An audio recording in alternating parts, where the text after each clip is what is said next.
So good morning. I'm Mr. Mori. This is Algebra 2, Period 2. You've got a ways to go yet, but I think you'll make it. Thank you very much for making this school a special place to work. I feel very fortunate to be able to teach here. Once upon a time, there was a student and a family. They were on a journey to help the student find a way through life. During this journey, the student arrived in HW land, and the family was joined by a group of adults. Together, they hoped to produce an independent, contributing member of society. One of the groups, or one of the adults, was a math teacher. What was this adult doing in this group?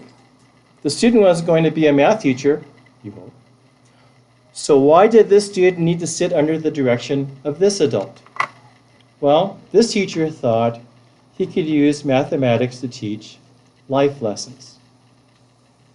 The student can learn the method and meaning of mathematics. The method can teach the student structure, order, and discipline. But without meaning, the method had no purpose. The meaning of math can teach students understanding and reason. For example, math.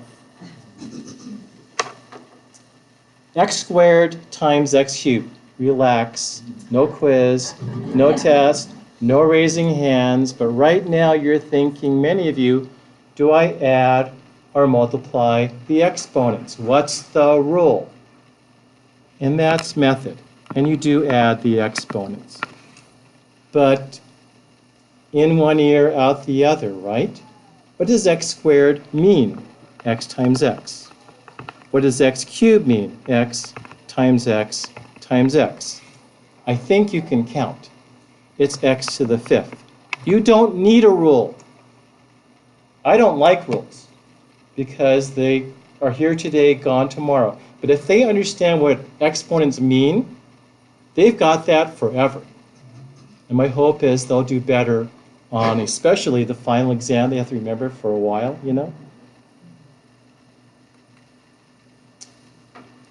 Teaching the meaning of mathematics will also help the student overcome careless mistakes.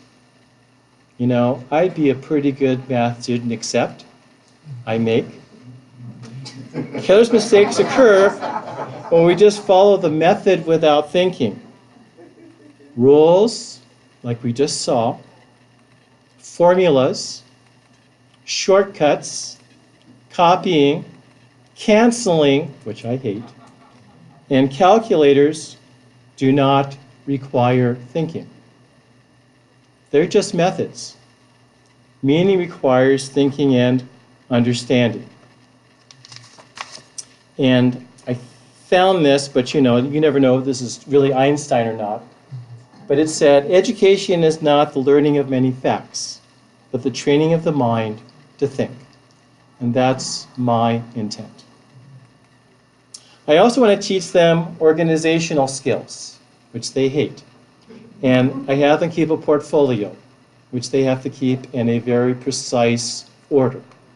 What's nice, though, is at the end of each semester, they have something organized to study for the final, instead of something in their locker, something in their bedroom, something in their trunk of their car, who knows where in their book bag, right?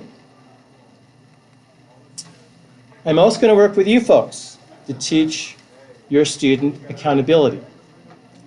Monthly reports will be emailed to you folks and the students to keep you abreast of the students' progress. I will not wait for the first quarter grade. And you'll get something like this, and we can all track their progress through the 9 progress reports I'll be sending you. The 8th will be before the final in June. The 9th will be after the final in June.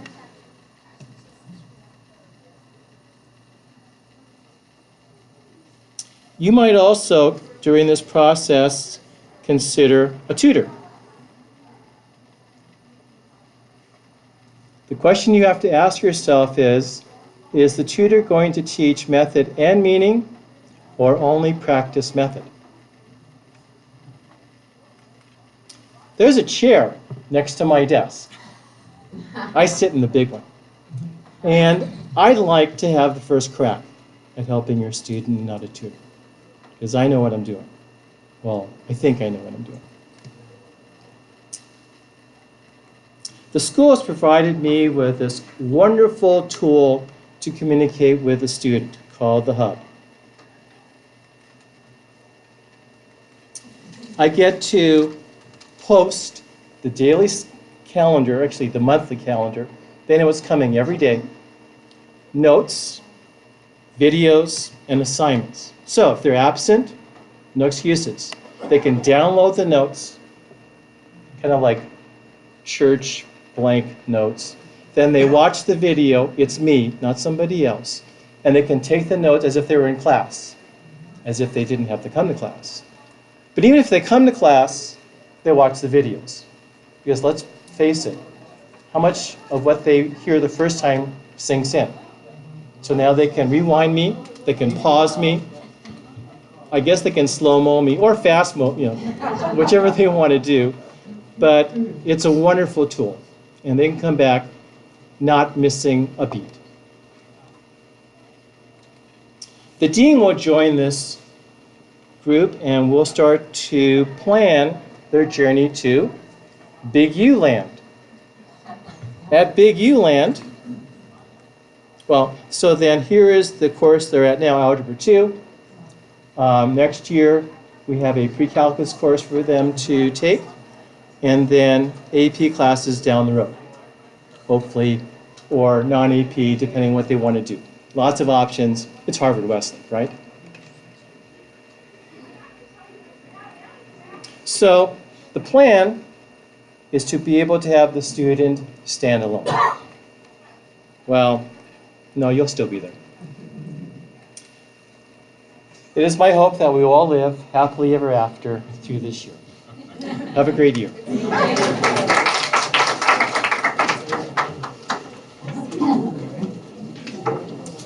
This one, I'm sorry.